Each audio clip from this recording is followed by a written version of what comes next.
Live. Everywhere. On netrootsradio.com.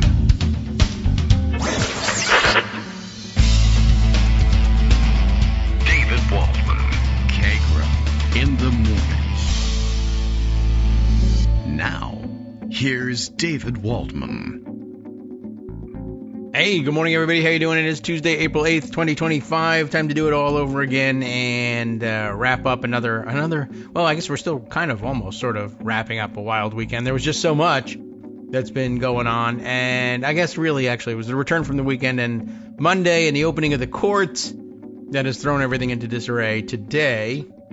And plenty to catch up on, and not enough time yet to fully digest everything that the courts are doing, but that seems to be part of the plan as well. Just make so much news and so much of it so egregious that you just can't keep up. The old fire hose, flood the zone play that we've seen before, and it's happening now, and it's manifesting itself in pocket, and it's not possible to keep up. And things are falling further and further behind that have been waiting in line to get a chance at some attention. Maybe the fact that we haven't fully digested what's gone on in the courts will afford us some opportunity to reach back a little bit. But you should know that the Supreme Court is back and inserting itself in the middle of the action. Actually, the Trump administration making sure that happens. Last time we checked on it, I think we had read that Steve Vladeck had noted something like 7 emergency appeals to the Supreme Court in his first, 60-something days in office. And we're now only in the 70s, I think, in terms of the days in office. And there have been a few more of them. So I don't know what the number is that we're up to, but rather extraordinary situation. And the results growing out of it, not particularly satisfactory either. I guess the big court news from yesterday, and any number of directions we might choose to go into try and analyze it, but perhaps Chris Geidner and Law Dork will help us out most on that one. A close decision, a 5-4 decision, which is never really reassuring, but with Amy Coney Barrett, who, the tryhard who really enjoyed going to law school and still believes that there's such a thing. I studied a thing. There was a whole system of law and everything, as opposed to, my ideologically preferred outcome, and how can I, wrangle that out of what I know? Why not actually follow, the law that I studied and worked so hard to come to understand? And this was yesterday. The actual decision that was rendered yesterday was about the Alien Enemies Act challenges. And as I understand what's going on, I guess the quickest and dirtiest way of describing it is that the alien deportees, I don't know what they call them anymore. I keep trying to shy away from calling them deportees and referring to this as deportation because it's a lot closer to rendition than anything else. But they were challenging the use of the Alien Enemies Act as the legal impetus for their expulsion from the United States, and seeking to do so as a class. That basically, since they were seizing some number of hundreds of Venezuelan nationals for rendition to El Salvador, for one thing, and two, doing so, of course, without all the due process that we ordinarily afford anyone, citizen or otherwise, in the United States. That's the way we're supposed to be working in our courts, and not only seizing them and expelling them quickly, but also moving them around from one jurisdiction to the next. They were seeking to be able to file as a class. This is clearly happening to several hundred people, or 100 plus now, and I guess the design is for it to happen to hundreds, if not thousands. And they're snatching us off the streets in New York, in Boston, in Washington, D.C., in Maryland, whatever, and then playing this weird shell game and moving them around. Grab you off the street in New York, move you to a holding facility in New Jersey, and then very quickly load you onto an aircraft and fly you down to Louisiana, and then shortly after that, you're on a plane and bound for El Salvador, and the claim is I guess the decision of the court was that you can seek relief through habeas corpus, gee thanks, but you have to file it in the jurisdiction where you're being detained as opposed to some other jurisdiction, either the one you were grabbed up in or Washington, D.C., where this policy is being set. Instead, you have to A, figure out where you are, B, find a lawyer, C, race to the courthouse and file a habeas petition. But I guess before they move you again, it doesn't seem particularly fair to say that you should have to file wherever they decide to finally hold you for long enough to meet with a lawyer. Because, of course, they move you to Louisiana, but they can grab you up out of the jurisdiction of the Second Circuit, the First Circuit, the Second Circuit, Third, Fourth Circuit, any of the Northeastern courts, Washington, D.C., whatever, and then, transport you to their favorite. They can do their jurisdiction shopping and forum shopping by just grabbing you off of the street and moving you to the 5th District where they'll let you do anything. That doesn't seem great. Not to mention, of course, being rendered to El Salvador and then being held there and then being told, well, your relief is you can file a habeas corpus petition. It's just that El Salvador won't let any lawyers meet with you and they don't recognize our habeas corpus writs and we don't have any jurisdiction there. And if we move you fast enough, there's no law for you. It's a little troubling. But I'll let Chris Geidner help us digest this because, as I said, I really so many other things happening that I haven't had a chance to really pore over what the analysts have to say. And I'd like to be able to do that, although my access is denied. So maybe that's not happening either. All right. Well, I thought that he had perhaps gifted it to people as for non-subscribers today, but apparently not the case. So I'll find another way around. But I'm sorry. But everyone should be subscribing to Law Dork. And I suppose if everyone were subscribing here, we would have more money to distribute to people like Chris Geidner and Brian Beutler and others who likewise deserve your support. Or you could go and support them directly. You can absolutely do that. And by the way, I will just say that the last time I did make an appeal, it moved some of you, which is why I really should be doing this more regularly. Ken M. I know. You want to hear about the Supreme Court, but I want to tell you about Ken M., a new supporter who joined on April 6th over the weekend and joined in that Sally boosting her contribution on the same date. Must have been something I said on Friday, and I think I remember what it was, too. I think that was when I was talking to you about, hey, if a cup of coffee and the KITM show get you through the day or get you through, I don't know, an entire Trump administration, and if you are sending $5 a month along the way to us, we appreciate it greatly, of course, and in greater numbers, it keeps us going. You band together with your others and stand together, you're stronger together. That's all true. But with us putting out 22 shows a month, $5 or so, it's like a 25 cents per show. Now with tariffs, of course, that should be like about $8.25. But if you're also getting through the day with a lovely cup of, I don't know, I keep saying Starbucks is the sort of the go-to fancy coffee, but I have a feeling that my audience is not they're not opposed to Starbucks, and probably plenty of you are there. But I would guess that plenty of you have your own special coffee places. That may also likewise be charging you, I don't know, $4.50 for a specialty drink or something like that. And I know what it takes to get you through the day. But if we're also helping you get through the day and you drink your coffee and it's $4, and you make it through the day, but the coffee's gone, we're on tape. You can replay us several times. 25 cents for us, $4.50 for the Starbucks people. And that guy is a billionaire already and he's stealing all your money. So we thought, well, what if you take an extra pump of hazelnut or vanilla out of there and send it to us, I guess. But don't send us actual syrup because there's nothing I can really do about that.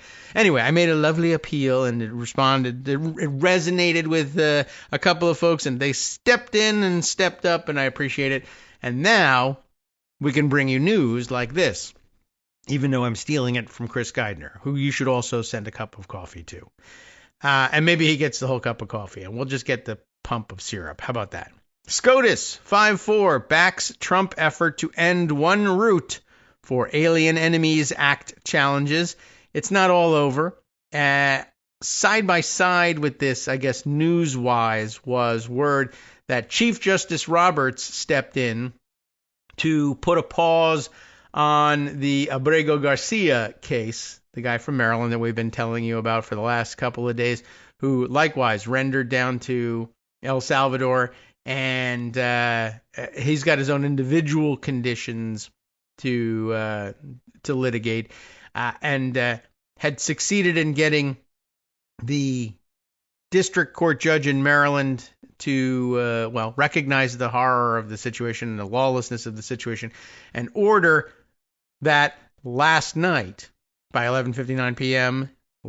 yesterday, that I've read two versions of it. One that he'd have to be returned to the United States by that point, or that at least arrangements would have to be made for his return by that point. That sounded like the more reasonable of the two deadlines, but the judge clearly wanted something done and was going to put her foot down and set a deadline. And this was also the case in which the DOJ ended up having to suspend the lawyer who was working for them in that case, because they actually gave the judge the answers to the questions that she was asking, and that's not to be done.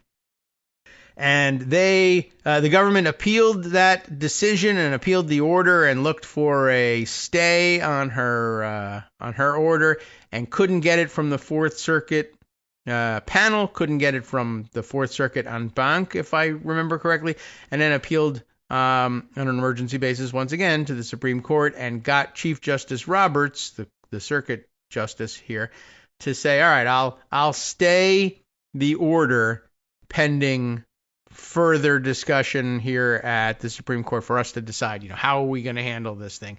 For now, the order to at least arrange for the return of Mr. Abrego Garcia was suspended. So we're kind of in limbo on that one. So, but first, this happened at the same time as this other but related decision, again, a 5-4 decision backing Trump's effort, to end one route, and only one for now, for Alien Enemies Act challenges. I guess between this, which doesn't foreclose all options, but is not a good decision to have on the books, and read alongside the stay from Roberts, which likewise is not to be understood as a final decision of any kind, and it could find itself being, reversed, or they just reached a different conclusion, but not right away.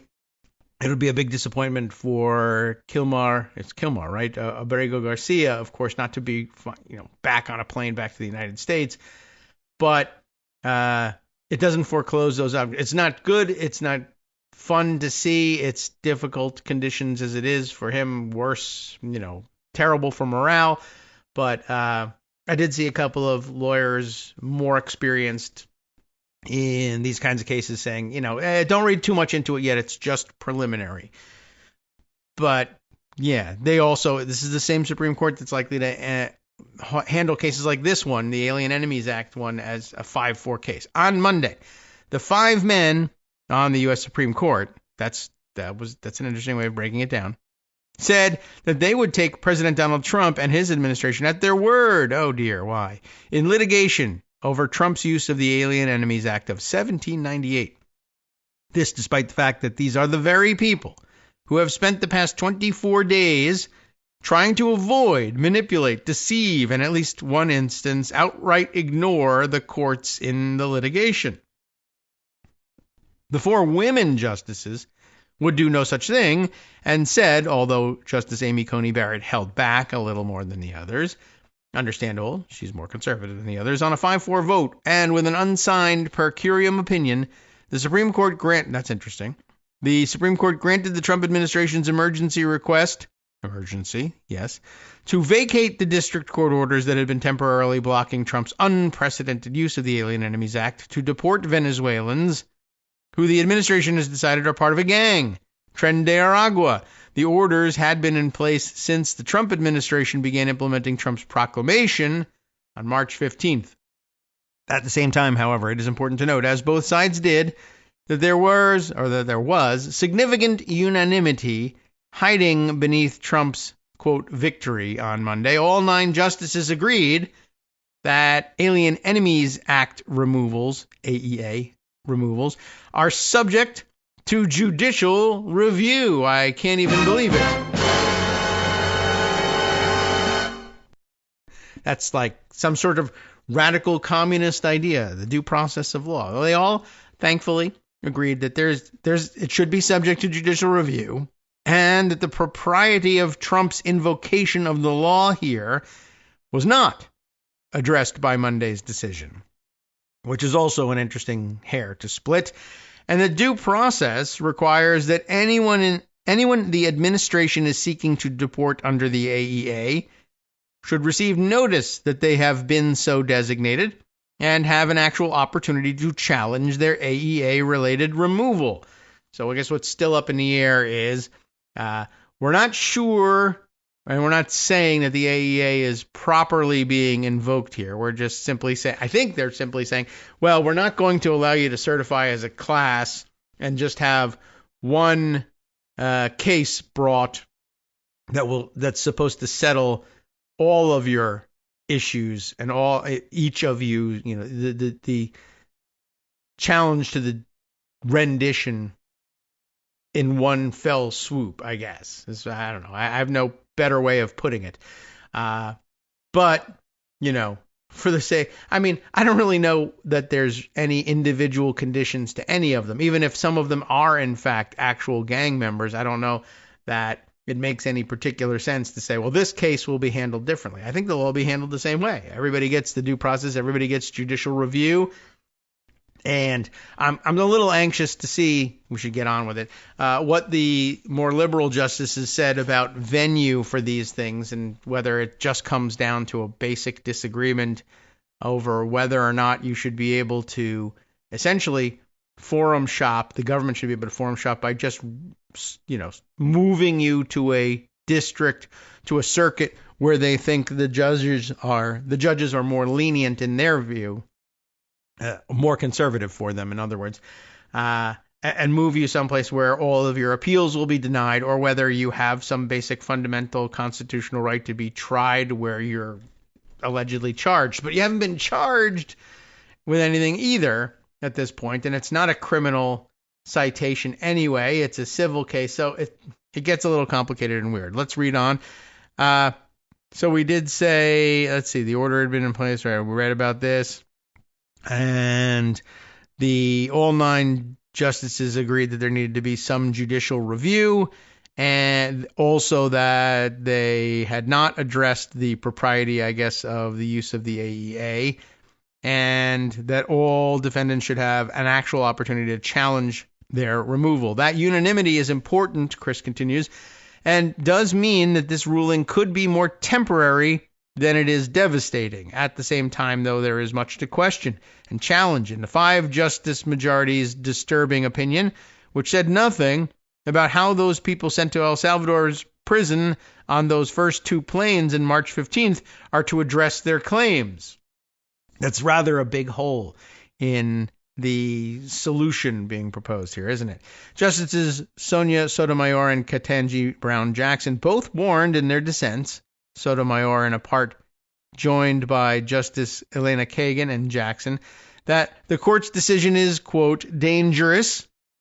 The habeas limit is his next section here, couching the decision in a massive procedure. The per curiam opinion insists on its narrowness. After writing dismissively about the rhetoric of the dissents, the per curiam states, today's order and per curiam confirm that the detainees subject to removal orders under the AEA are entitled to notice, oh, thank you, and an opportunity to challenge their removal, gee whiz. The only question is which court will resolve that challenge. Okay, but it is a big question. The issue here, the per curiam insists, boils down to what type of challenge must be brought. This has been debated in the courts since March 15th. The plaintiffs initially brought both a Class Action Administrative Procedure Act claim and a petition for a writ of habeas corpus in federal court in D.C. when they caught wind of the coming AEA proclamation. Generally, a habeas claim is to be brought in the jurisdiction in which a person is held because it is technically a request to the court to order the jailer to turn over the person. So I understand the desire to have it be filed in the jurisdiction in which the person is held. But again, I guess I should say, I'm sure that the arguments get there. Ordinarily, the person is held where they're arrested. You don't just arrest somebody somewhere and say, let's just arbitrarily hold him in a different district where the judges are more favorable to us, for instance. Oh, it's just a way station on the way to El Salvador. Yeah, but you shouldn't be moving this. What right do you have to tear this person away from their community? I mean, if you want them tried by a jury of their peers, like that's why, why things happen in the communities where they're arrested. You can't be forum shopping this way. So generally, a habeas claim is brought in a jurisdiction where a person is held because of the nature of the writ. After some back and forth in front of Judge James Boasberg on March 15th, and given that the individual plaintiffs were in Texas, the plaintiffs agreed to dismiss their habeas claim because their APA claim could be considered in D.C. With that, Boasberg provisionally certified a class of all those covered by the AEA proclamation and issued a class-wide temporary restraining order. On Monday, the 5 men justices wiped that aside, declaring new law about the rarely invoked AEA and about how habeas works in the course of their brief opinion, and they did so with only the most minimal of briefing, little opportunity for non-party participation, and without argument. The per curiam declared that the new rule is thus: challenges to removal under the AEA, a statute which largely precludes judicial review, interestingly enough, Lutnick versus Watkins, a 1948 case, must be brought in habeas. Challenges to removal under the AEA must be brought in habeas, regardless of whether the detainees formally request release from confinement, which wasn't what they were necessarily asking for here, because their claims for relief, quote, necessarily imply the invalidity, unquote, of their confinement and removal under the AEA. Their claims fall within the core of the writ of habeas corpus and thus must be brought in habeas. For core habeas petitions, jurisdiction lies in only one district, the District of Confinement. But if the District of Confinement is the moon, what do you do, is really the question. For his part, Justice Brett Kavanaugh wrote separately, while joining the per curiam in full, to note briefly that the use of habeas for transfer claims is not novel. The majority's decision, the AEA, is only to be challenged in habeas and in the District of Confinement. All right, that's what it boils down to there. In a section of Sotomayor's dissent, joined by all 3 other dissenters, Barrett only joined 2 sections of the dissent, by the way, but they were key substantive sections. Sotomayor wrote of the decision, "This conclusion is dubious. The plaintiffs in this case sued not to challenge their detention, but to protect themselves from summary deportation pursuant to the proclamation." Going on to detail the court's history of deciding when habeas is the only means of challenging an action, and specifically as to the APA, she concluded, against that backdrop, there is every reason to question the majority's hurried conclusion that habeas relief supplies the exclusive means to challenge removal under the Alien Enemies Act. At the very least, the question is a thorny one, and this emergency application was not the place to resolve it. So again, I guess going back over this, she's reminding them, it wasn't necessarily that they were saying, you got to set us free, you got to let us out of jail, which is sort of the purpose of the habeas petition. Okay, the only thing you can do is petition under habeas. Well, I'm not saying that I should be turned loose necessarily. I'm just saying I should be able to bring my case as a class action together with others, because we get rounded up from all over the country under national policy, moved around, et cetera, et cetera. We're just saying the Alien Enemies Act shouldn't be applicable in our case. Some other act may be. You don't have to let us out of jail if you got a better claim. But, they had several avenues to court, they thought, and the Supreme Court thought, we'll limit you to one, habeas, which is jurisdiction-based. But Sotomayor doesn't agree that habeas is even the right path, or certainly not the exclusive path. She went on to note that the preliminary injunction hearing had been scheduled for Tuesday, and that the court could have, soon enough, heard a more developed case on appeal, if it wished, with full briefing and argument. But they moved on an emergency basis instead. The habeas right is the next section here. There is, though, the agreement, in a way, on what comes next, habeas cases. As the per curiam detailed, although judicial review under the AEA is limited, we have held that an individual subject to detention and removal under that statute is entitled to judicial review as to questions of interpretation and constitutionality of the act, as well as whether he or she is in fact an alien enemy 14 years of age or older, i.e., the thing applies to them at all. Okay, thanks a lot. The detainees are entitled to notice and opportunity to be heard, appropriate to the nature of the case. More specifically, in this context, AEA detainees must receive notice after the date of this order that they are subject to removal under the Act. The notice must be afforded within a reasonable time and in such manner as will allow them to actually seek habeas relief in the proper venue before such removal occurs. Wow. I mean, that you'd think, basically, they'd be allowed that, right? Gee whiz, thanks a lot. Okay. In a part of her dissent, joined by all three other dissenters, Sotomayor elucidated on that point with a warning to the Trump administration that means, of course, that the government cannot usher any detainees, including plaintiffs, onto planes in a shroud of secrecy, as it did on March 15th. Nor can the government immediately resume removing individuals without notice upon vacatur of the TRO. Wow. Well, of course. Hi, everybody. It's me, David Waldman. Yes, the same guy who interrupts you all the time. Interrupting you one more time just to tell you again, another reminder that your contributions are what keep this show on the air, and Patreon.com, Patreon.com, is still among the easiest ways to make the sustaining subscription donations that keep us afloat. Are you ready for the pep talk about how our Patreon campaign is still going strong and growing? Well, too bad. Yeah, the plain fact is we actually are headed in the wrong direction, and whereas we once had about 175 monthly patrons, we're now actually down below 150. Time to recruit some more. Not exactly the kind of news I wanted to share, but there it is. For those of you in a position to support the show, Patreon.com does make it easy to make those secure, recurring monthly contributions to do so. Patreon.com/KagroX gets you straight to our donation page. We've been through a lot together. The worst of the pandemic, we hope. The worst of the insurrection, we hope. So go ahead and treat yourself. You don't need an excuse. Give yourself the gift of a little something you enjoy in life. Support the show. And of course, if you happen to prefer using PayPal or even the Square Cash app, we're up and running on those options too. So thanks again, everyone, for all your support. We couldn't, or at least shouldn't, do it without you. Hope you'll be on board soon too. Thanks for all your support.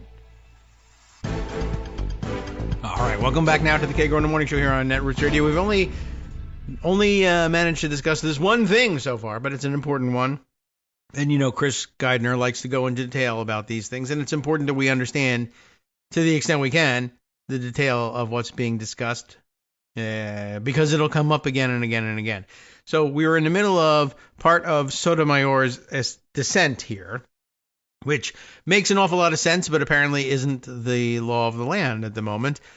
As she was saying, the government cannot, although I guess it can, usher any detainees, including plaintiffs, onto planes in a shroud of secrecy, as it did on March 15th, although yet it did do that.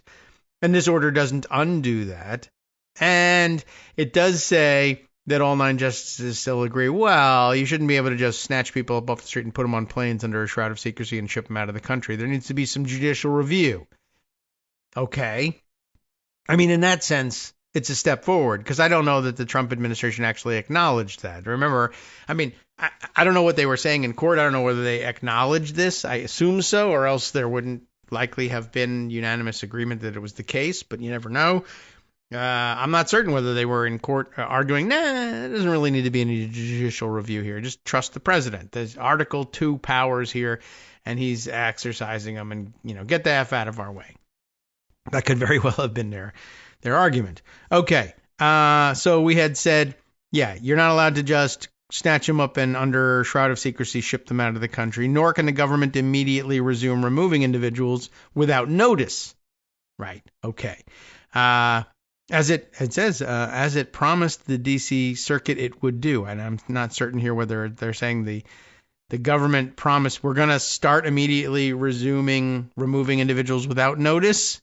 Is that what they promised to do? It might be. Ordinarily, I'd say, maybe this is just a poorly constructed sentence, or I'm having difficulty understanding the sentence. It's unlikely that the justices are writing that poorly. They're usually doing a pretty good job here. Is it possible that they meant that the government promised that it wouldn't remove anybody without notice anymore? I don't know. Okay. To the extent that the government removes even one individual without affording him notice and a meaningful opportunity to file and pursue habeas relief, it does so in direct contravention of an edict by the United States Supreme Court. And that's them. They're likely to think themselves very important in this. And yet, as Chris writes, Chris just says, and yet, period. That's it. Because, and yet, here we are. These guys are gone. What are you going to do about it? And how are you going to stop the government from continuing to do this? In detailing the difficulties this decision could cause, Sotomayor, in a section joined by Kagan and Jackson, warned that funneling plaintiffs' claims into individual habeas actions across the nation risks exposing them to severe and irreparable harm. Among other things, that's true. Laying it out for those who might not understand what this means, and that's us, she continued, detainees scattered across the country must each obtain counsel and file habeas petitions on their own accord, all without knowing whether they will remain in detention where they were arrested or be secretly transferred to an alternative location.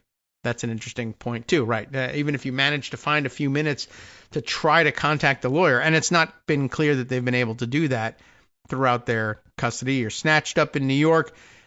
They give you an opportunity to call a lawyer. You call a lawyer. You say, I need a habeas petition filed, because that's, that stuff. You're a Venezuelan immigrant, but you've been studying American law while you're here.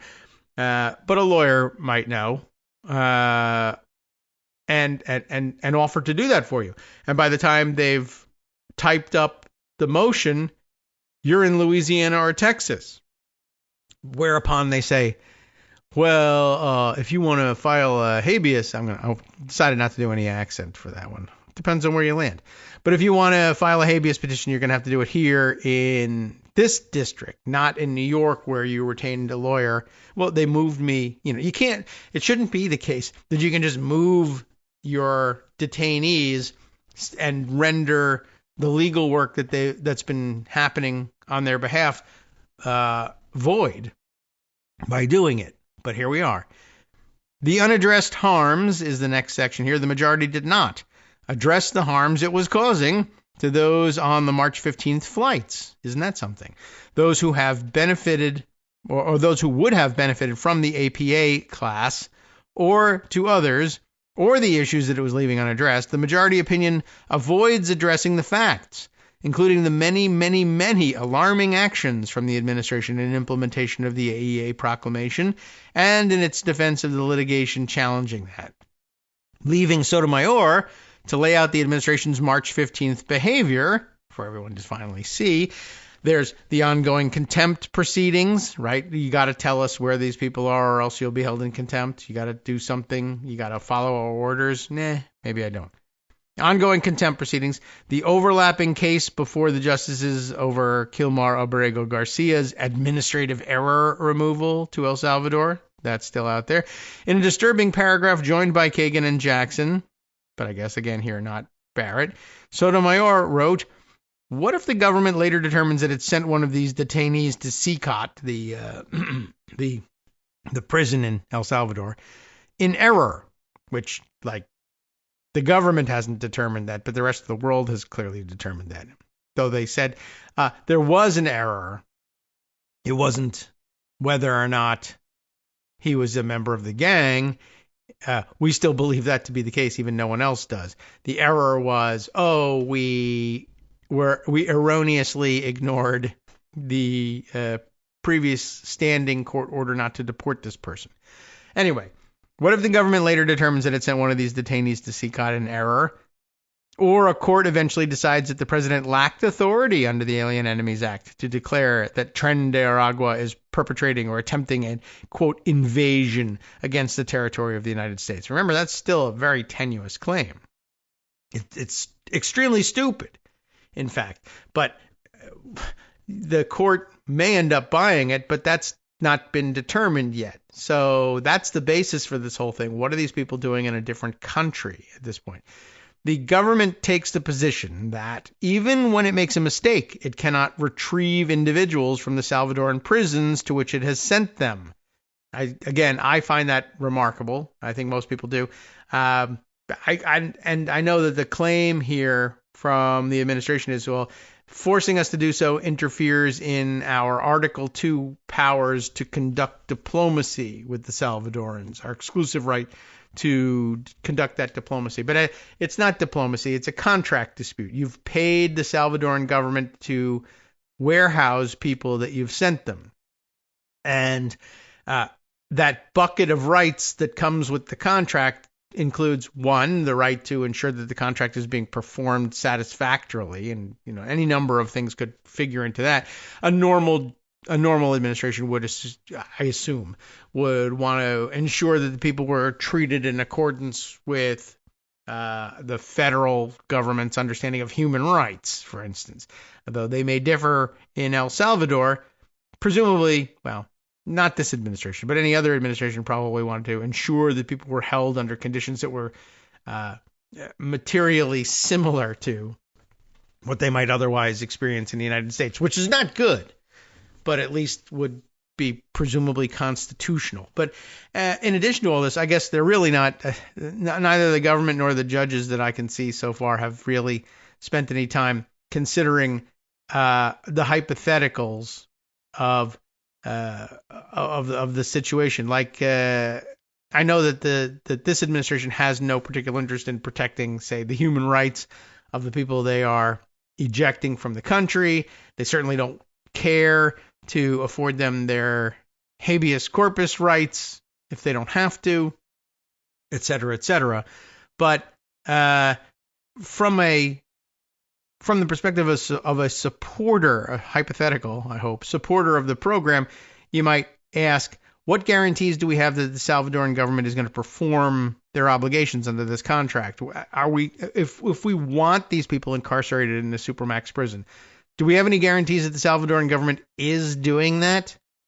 I mean, literally, why wouldn't they, right? They're very proud of this thing. They're being paid to do it. They don't want to release the people who have been deported to their territory, into their country, either because they believe that they may actually be gang members or that they just don't want people wandering around with no clue where they are and what to do, or more nefariously, but perhaps with more basis, I guess they used the inmates there for forced labor, and that's their labor for it. They don't want to let them go, whether they're innocent or not. We've got them and we can use them. So there's no real reason so far in the first couple of weeks of this situation to ponder whether or why the Salvadoran government might let those people out. But you could come up with something. What if, we don't know what the arrangement is, for one thing. We don't know whether they're being paid on a per prisoner basis or what.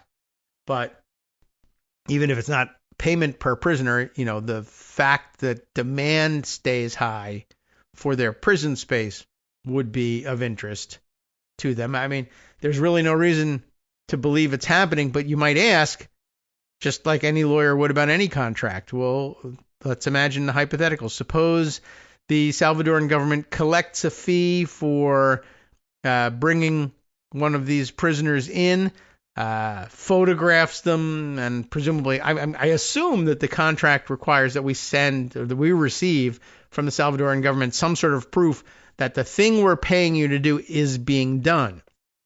But for how long do we require that? Do we require check-ins? Do we require some proof that they're still incarcerated there? Or can they let them out, give them a backpack and a bottle of water, say, go on back to the United States if you want. Make a run for it. If you make it, God bless you. If you don't and you get arrested, that's more fees for us. They come right back into the prison and we collect again. What do we care? Like, I don't know that that's what's going on. I doubt that's what's going on. In the face of the possibility that they could be used for forced labor, it's probably not what's going on. But the point is, we don't know. And if you don't want to consider the impropriety of this arrangement from the perspective of an opponent of the program, consider them from the perspective of a supporter of the program. We're not going to get our money's worth here, or we might not. What guarantees do we have that any of the things are going right in any of this? But I guess that will be coming up later at some point, maybe not. Anyway, so Sotomayor writes, well, hey, considering from an opponent's point of view, what if it turns out that this is done in error? The government says that even when it makes an error, it can't retrieve anybody from the Salvadoran prisons in order to allow them to afford them their habeas rights. And they're not in our jurisdiction. They're in the Salvadoran jurisdiction. Yeah, because you're paying for them to be in there. You didn't retain any rights in that payment to say, hey, by the way, those people are being kept for us. And that should mean, 1, you continue to keep them until we say no. And 2, that you return them to us if we say they need to come back. I don't think that's going to happen. We're going to fight tooth and nail to make sure that doesn't happen, you might say. But if it does, you need to return them to us. And I don't know that we sign, and normally President Great Deals, does he sign a deal that says we don't have any control at all over what you do with them? I'm not going to come back and ask that you treat them humanely. That's not happening. But suppose I find out that one of them stole a Trump Bible and I want it back. I want you to search that guy's pockets and send the contents to me. Would you be happy if you found out that they searched the guy's pockets and kept the contents and sold it on eBay and kept the money? No. You'd want that back. And you'd feel like you had a right to it because of your contract. That's what I want to examine.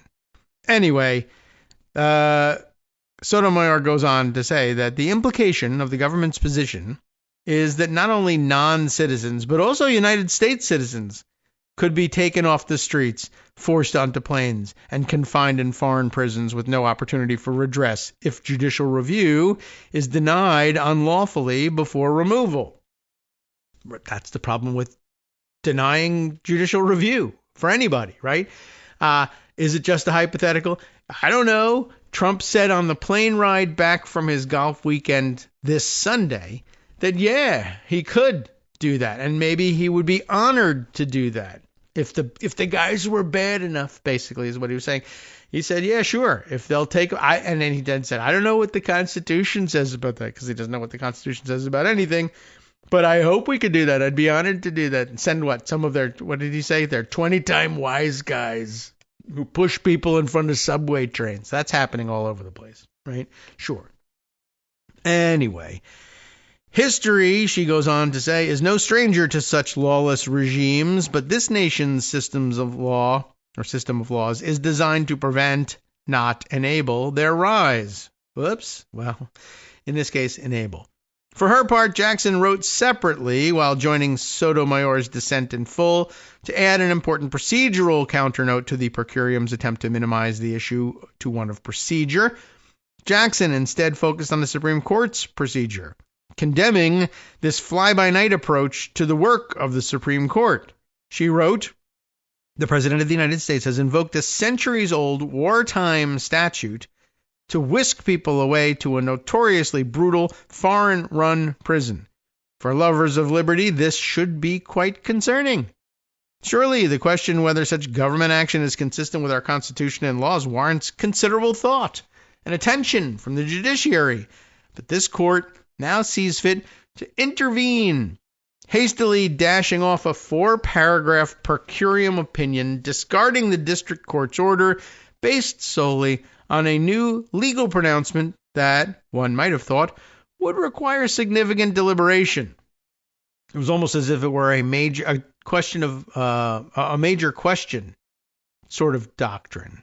I wonder if we have any doctrine about major questions. Anyway, Monday's ruling, she argued, was Exhibit A of what happens when the court gives a rushed conclusion to an issue that deserves full consideration by lower courts, and then the Supreme Court before a decision. To that, she concluded, at least when the court went off base in the past, it left a record so posterity could see how it went wrong, referencing Korematsu here, for instance. With more and more of our most significant rulings taking place in the shadows of our emergency docket, today's court leaves less and less of a trace. But make no mistake, we are just as wrong now as we have been in the past, with similarly devastating consequences. It just seems we're now less willing to face it. This followed a 5-4 shadow docket, not emergency docket, but shadow docket ruling for the Trump administration on April 4th, and comes as Abrego Garcia's case remains pending before them on the shadow docket. So, yeah, that's problematic in its own right.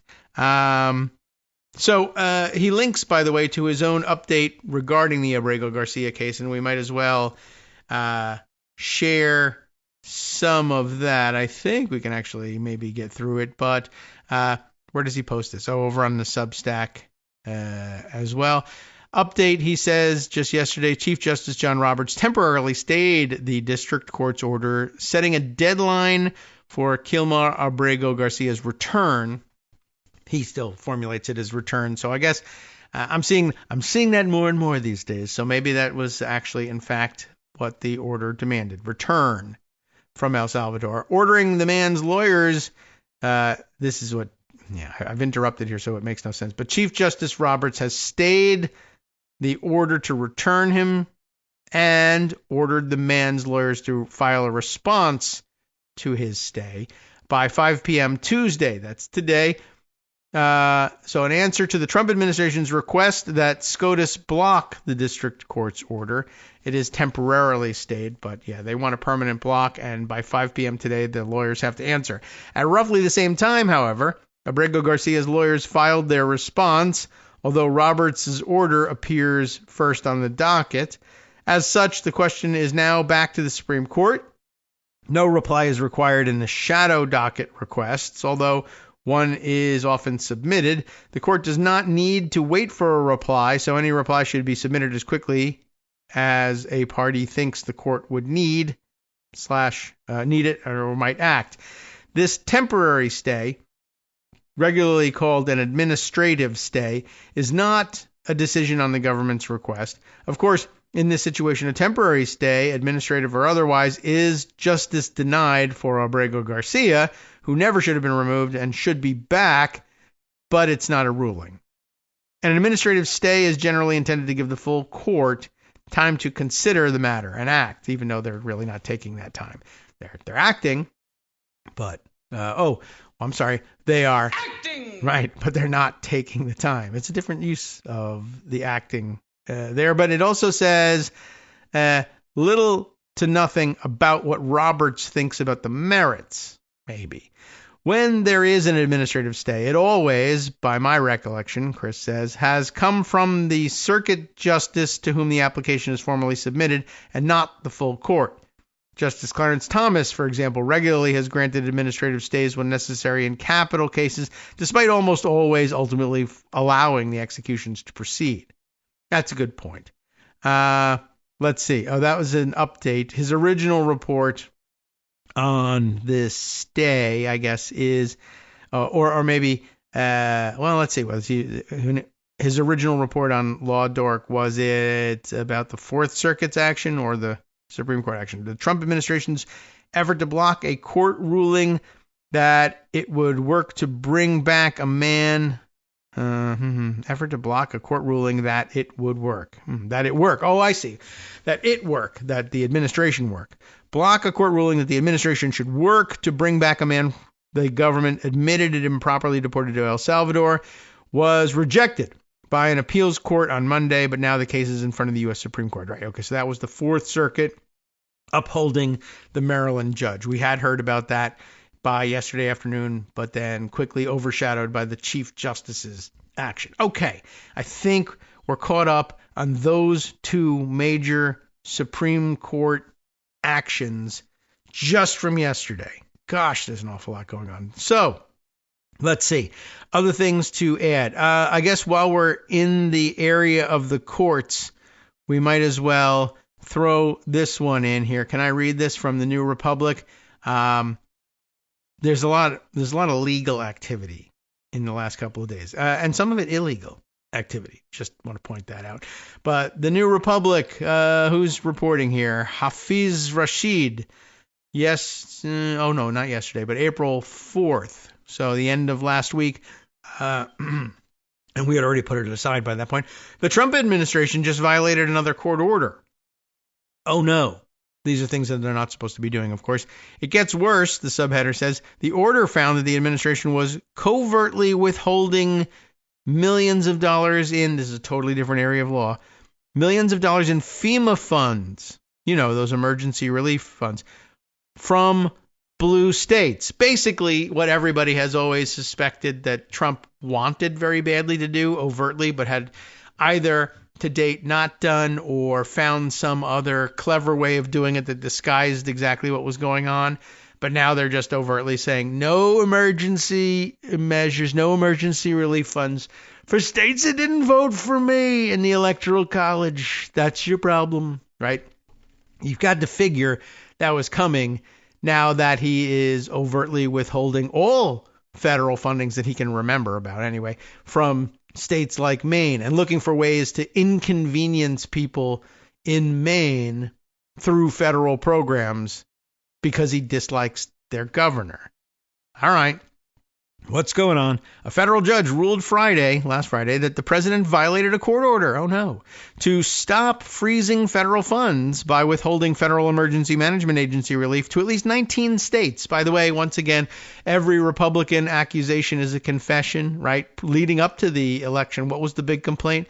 After the hurricane, that people in Western North Carolina and South Carolina and elsewhere, I'm sure, Trump supporters, MAGA wackadoodles, complaining, oh, they're not doing anything to help us. Biden is intentionally withholding relief efforts in our area because we're Trump voters, and it was not true in the least. And when relief was showing up, they were turning out as makeshift militias to try to either steal the relief materials or prevent the work from being done. They prevented FEMA workers from going around helping people file paperwork so that the relief could be distributed.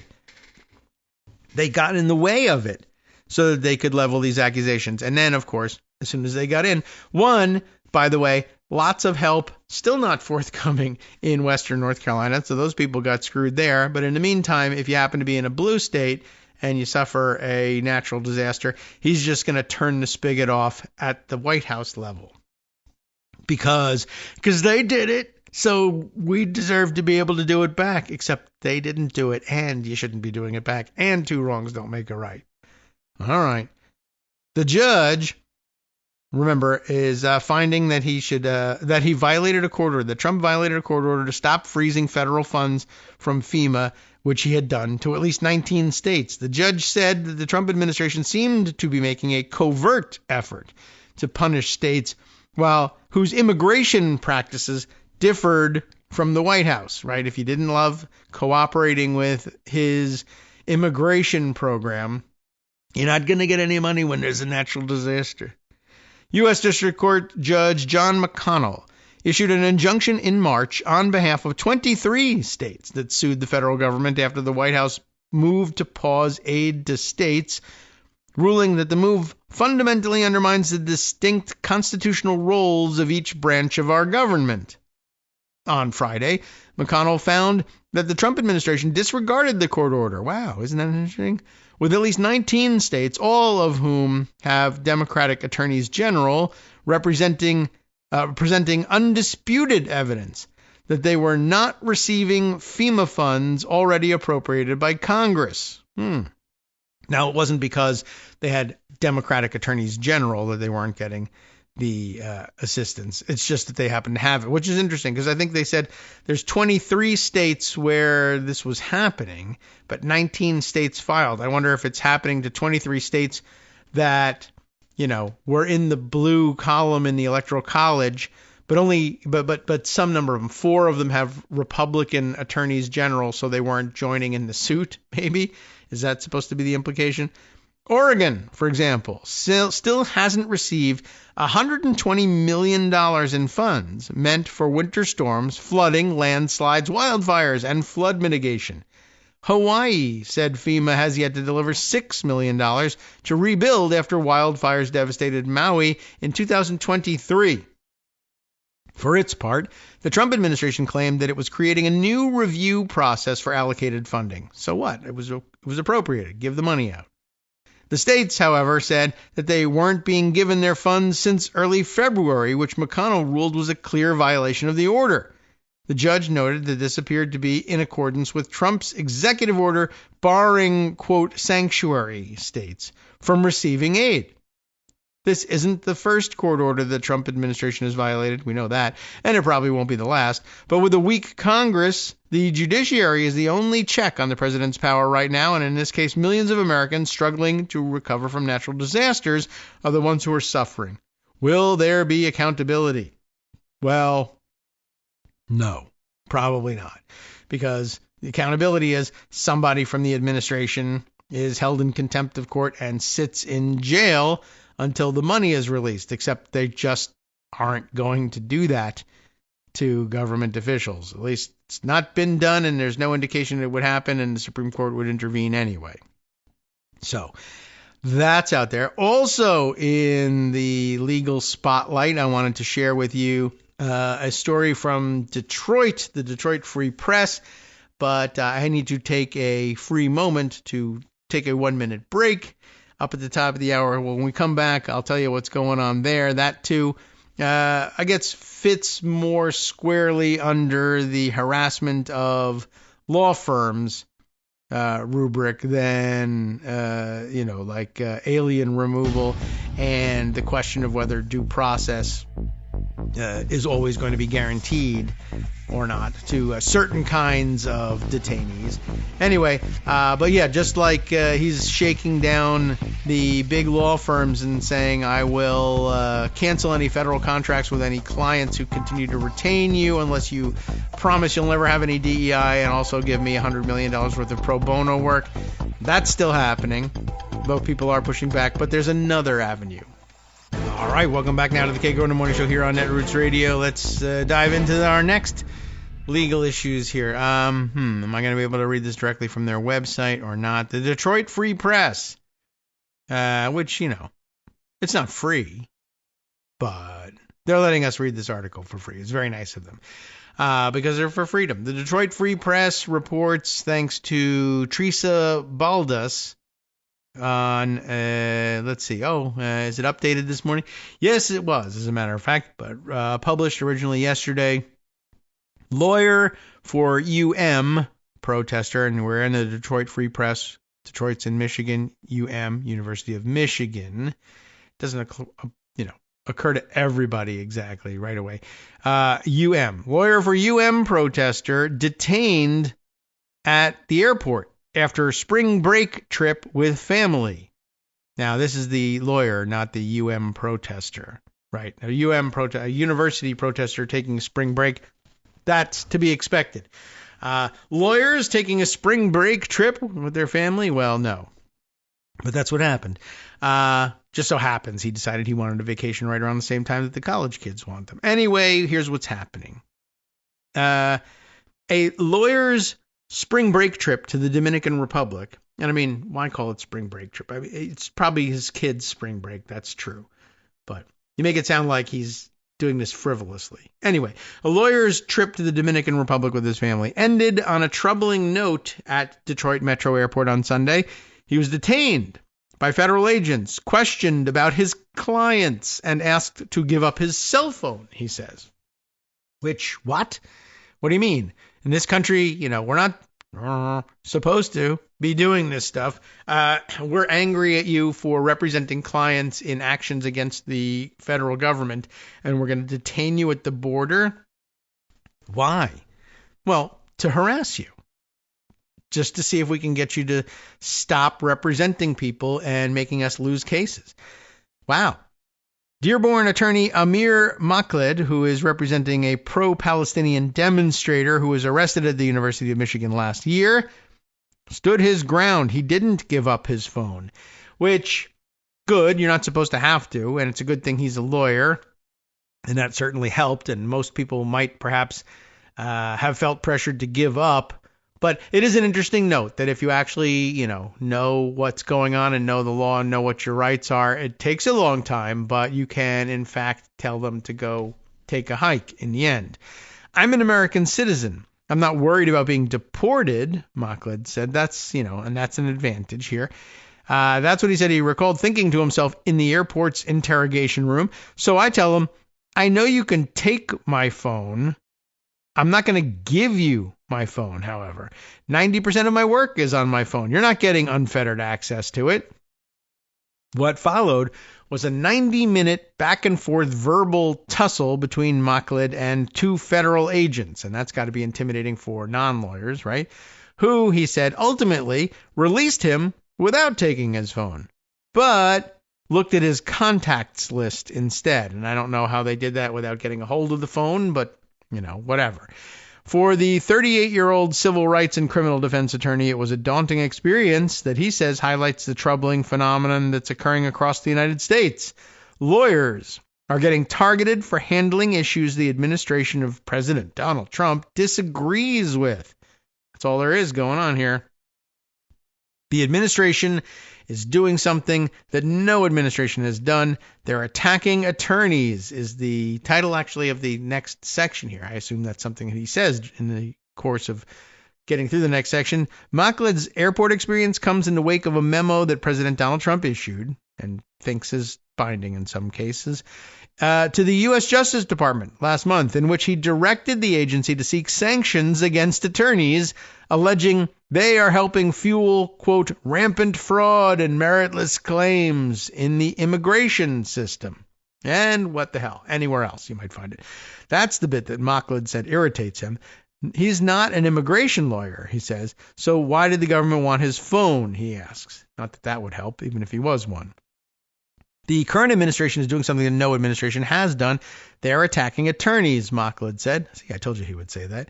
Stressing lawyers from big and small firms alike are being targeted. This is a different type of threat to the rule of law that I see. They're now challenging the judiciary or lawyers. They're putting pressure on them to dissuade attorneys from taking on issues that are against the government's issues. We have an obligation as lawyers to stand up to this stuff. In a statement to the Free Press, Customs and Border Protection Assistant Commissioner Hilton Beckham, that's a real name apparently, defended the government's airport tactics, claims that CBP is searching more electronic media due to the administration change are false. Sure. CBP's search numbers are consistent with increases since 2021, and less than 0.1% of travelers have their devices searched. The statement reads, it's just they're targeting people for terrible reasons. Not a lot of them, but very specific ones. For bad reasons. These searches are conducted to detect digital contraband, terrorism-related content, and information relevant to visitor admissibility, all of which play a critical role in national security. Allegations that political beliefs trigger inspections or removals are baseless and irresponsible, except they're really not, right? This isn't visitor admissibility. He's a citizen. And we're only looking for digital contraband. Well, what's that? Contraband is bad. We know that. Well, what things are contraband? Terrorism-related content. Well, he's not a terrorist. You don't suspect him of being a terrorist, do you? No, but he is defending someone in court who is pro-Palestinian. And you know what that means. It's like 5 steps removed from the thing that they're claiming. And the thing that they're claiming isn't particularly sound. All right, let's see. According to Elon, here are the events that unfolded at Detroit Metro Airport after his family landed back home from a 5-day stay in Punta Cana. Is it Punta Cana? I think it's written here Punta Canta, but I think it's Punta Cana. Anyway, it was about 7 p.m. when the Delta flight landed back at Detroit Metro. Mokhlid, his wife, and 2 daughters exited the plane and made their way to the passport checkpoint for screening. Their photos were taken. Mom and the kids got through with no problem, but when Mokhlid's photo was taken, a notification popped up. And Mokhlid said he heard one agent ask another agent, "Hey, are the TTRT folks around?" What's this? I thought, what the hell is that? So I Googled that quickly. Mokhlid recalled of the acronym. He quickly learned that TTRT stands for Tactical Terrorism Response Team. Oh boy. Mokhlid said his wife looked at him and asked what was going on, but he said he didn't know. As the border agents let his wife and kids go, they took Mokhlid to a small interrogation room. Oh, great.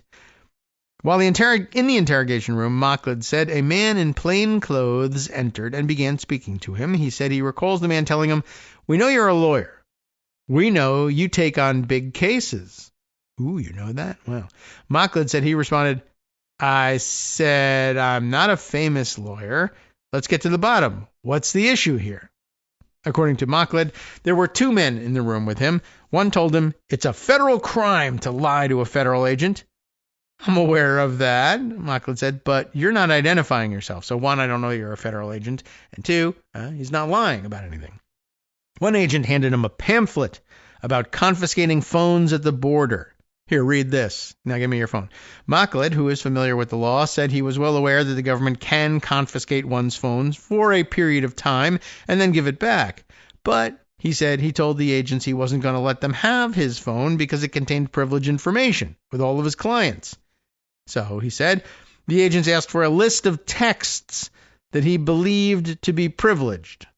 Mokhlid said he told them that it was impossible given his thousands of texts, so they kept pushing. I said, "Listen, why don't you ask me what you want? What is it that you're looking for? And I'll decide if I'm going to give you the answer." I mean, sounds reasonable, although they won't like his part about him deciding. He said, "No, it doesn't work like that. We want your contact list," Mokhlid said he was told. Mokhlid agreed to let them see his contacts list. Okay, that's how they got it. The agents asked who various people were, though Mokhlid said he only told them that they are his clients and nothing more. The meeting ended with agents writing up a report and releasing Mokhlid without incident. Before Mokhlid left the room, he said the agents asked whether this was going to be, he asked the agents whether this was going to be routine in the future, him getting stopped at airports and questioned. They're not going to answer that one. But the agent told him he didn't have an answer, but said he would write up a report and that as a result, you should be fine. He won't be. Mokhlid said he was told. Mokhlid said he then left the room and soon reunited with his family. So not overall, not terrible, but, take a look at the basis on which they're stopping this person. Well, we know you're a lawyer for some people who have Arabic names probably, and we want information on them. No, you're not going to get it. Well, all right. But an hour and a half later, you know that you're not going to be able to just walk in and out of airports from now on. Mokhlid views himself as a respected lawyer in his community of Dearborn, and not like a big-time national guy, right? Where he's a partner in a law firm of 5 lawyers. He helps people through all kinds of legal trouble, he said, whether traffic tickets or civil rights issues or serious injuries. And so qualified, for instance, to be U.S. attorney like Alina Habba. His latest high-profile client is Samantha Lewis, who is among 7 demonstrators arrested last year. Not even an Arabic name to go with this, huh? 7 demonstrators arrested last year following her involvement at a pro-Palestinian protest on the campus. While the 7 defendants face misdemeanor trespassing charges, Michigan Attorney General Dana Nessel also, charged them with resisting arrest and obstructing police, a felony punishable by up to 2 years in prison. Nessel has maintained that they used, quote, physical force to counter police who were trying to clear them from an encampment they had established on the diag, which I guess is that like the quad there, the diagonal path maybe across the quad. I don't know. Students might know. The students, however, have pleaded not guilty to the charges and maintained that they were engaged in protected free speech. I don't know what triggered this, Mocklid said, of his ordeal at the airport. I don't know if it's a result of civil rights cases or First Amendment issues involving student protesters. They wouldn't tell me what it was. But whatever the reason, Mocklid said, he's on notice now. We have an obligation as lawyers to stand up to this stuff. I have to be a person who can speak out when your rights are violated. We have to be the balancing act. We're a nation of laws. You got to have lawyers. And whether the government believes its fear-mongering tactics are going to silence lawyers, Mocklid said he has a message. It's not working. It's going to do the opposite. Except, well, unfortunately, in many cases, it's also done the very thing. But anyway, just a new front opening in the intimidation of lawyers and the abuses of the courts. It's been kind of our singular focus today. What can I tell you? Too many things happening to ignore them. Now back to Pocket. And let's see. Is there anything else that I can think of that absolutely has to come in under the legal rubric here? Probably not, although we may return to it as a theme. But we can skip around a little bit now so I can bring you this tidbit of information I thought was somewhat interesting from the Daily Beast the other day, just sort of out of nowhere, bits and pieces that explain how kooky this guy who says he's president of the United States really is. Trump orders, no surprise here, 4-mile military parade for his 79th birthday. What a way to celebrate your birthday, with a giant military parade. We know he loves the military parades. Ironically, this is something that he got out of a state visit to France during his first administration, remember? And Emmanuel Macron took him to, the Bastille Day parade, which, whatever, for better or for worse, is a tradition in France. And Trump saw it as one of those strongly strong things that sometimes dictators, but sometimes democracies, like even France, has military parades. I want to have a military parade. It makes you very strongly strong, and we're going to have one. And he ordered, remember one? He put one together for, July 4th, right? And I want tanks in the streets, which is really still perceived by most Americans as sort of a counter to the whole message of we're living in peace and freedom here in the United States. Tanks in the streets. Plus, of course, infrastructure problems with that. Can the bridges hold the tanks? Can the pipes underneath the streets hold the weight of the tanks without rupturing? All sorts of things to consider here. But he did manage to get somebody to agree to, we'll park a tank on some grass on the National Mall and people can look at it. And it's going to get stuck in the mud, but there you go. It'll be there. And then it was raining, and then he gave a speech. And remember, the speech was so stupid. The Continental Army, the rockets were ramming the ramparts. They took over the airports. Remember, there was the take over the airport speech. Anyway, I guess that wasn't satisfactory to him, and maybe he wants one every year. And now he should have it on his birthday, which, if it wasn't dictatory, yeah. Well, it's like potatory, but this time it involves a dick. Anyway, if it's not dictatory enough to have a military parade, period, to have one on your birthday seems a little bit dumb. But he found out, is this right? I should look at this. He has decided June 14th. When is that Trump's birthday? Maybe it is. Anyway, as it turns out, yeah, okay. So it is June 14th. At least the AI slop is willing to say it's June 14th. But the excuse, apparently, is that it is also the 250th anniversary of the, establishment of the United States Army. June 14th. And isn't that what we usually have as Flag Day or something? I don't know. Anyway, the point is, it's not for my birthday. It's for the 250th anniversary of the Army, which, okay, sure. But what's he going to do with it? Big military parade. 4 miles long, apparently. That's kind of all there is to know about it. There's a little bit of detail here. The display of military might will march around 4 miles from the Pentagon in Arlington County, Virginia, to the White House. The D.C. source told the publication. I'm not positive that that's actually what the route is going to be. Again, that brings some heavy equipment over some bridges that probably shouldn't have that on them, but that's what he wants. So, natural starting point and end point. I'm at the White House. I don't want to move out of my chair. Bring me my ketchup and bring a parade. Anyway, we'll see whether that's really the route. That's the least important of the things. The report said the local officials are only now hearing of the plans for the parade, of course, and no formal request has been made for their assistance. Arlington County Board Chair Takis Karantanis, I guess, told the city paper that the White House had given the county a heads up about the parade on Friday with only 10 weeks to the event. He said the parade's scope was unclear and that no firm details were disclosed. Other unnamed officials told the paper that a big military parade would require a huge, or as he would say, huge amount of coordination between the 6 branches of the armed forces, if they're all going to be in it, along with several federal agencies and regional officials. D.C. Mayor Muriel Bowser's office,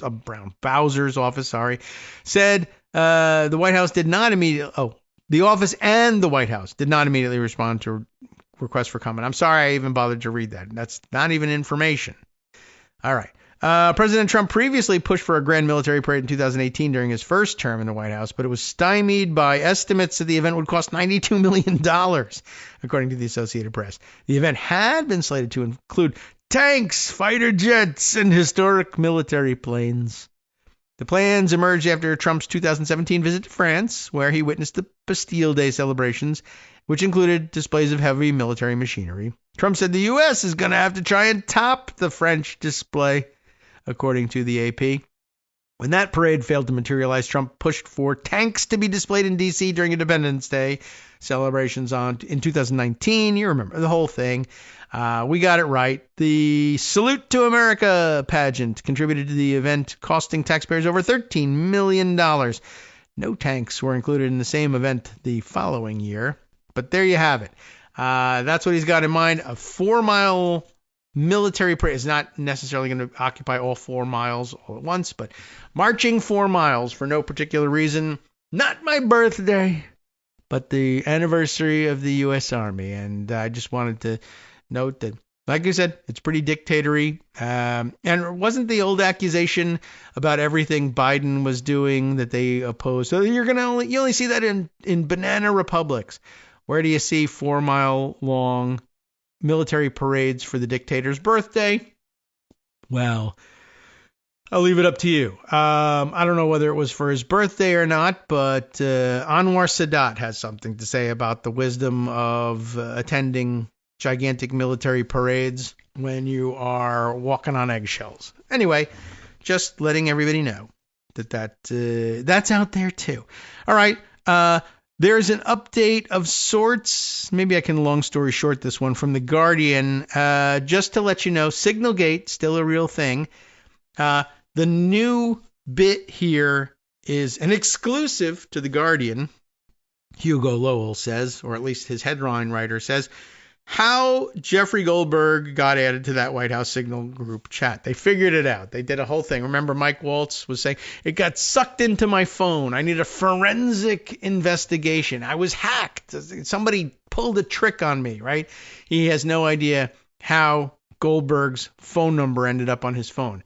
So here's the answer. By the way, he keeps insisting I've never spoken to Goldberg. I don't know him. Goldberg keeps saying, I don't know why he's saying this. We absolutely have spoken before. We know one another. And I mean, he was a member of Congress. It's absolutely entirely plausible. In fact, it would be hard to believe that they didn't talk. But he continues to deny it. Anyway, now here I said, well, long story short, this one, because, there's so many other things to get to. But apparently the deal is this.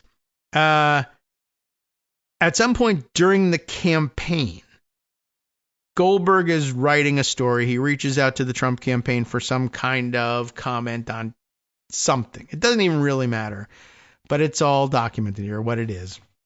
And the campaign says, we want Mike Waltz for whatever reason. They're already looking at him for a job in the administration. He's helping them out with national security stuff, though he's clearly not qualified to do so. But, so much the better for explaining how it is that he comes to that job in the Trump the Trump campaign.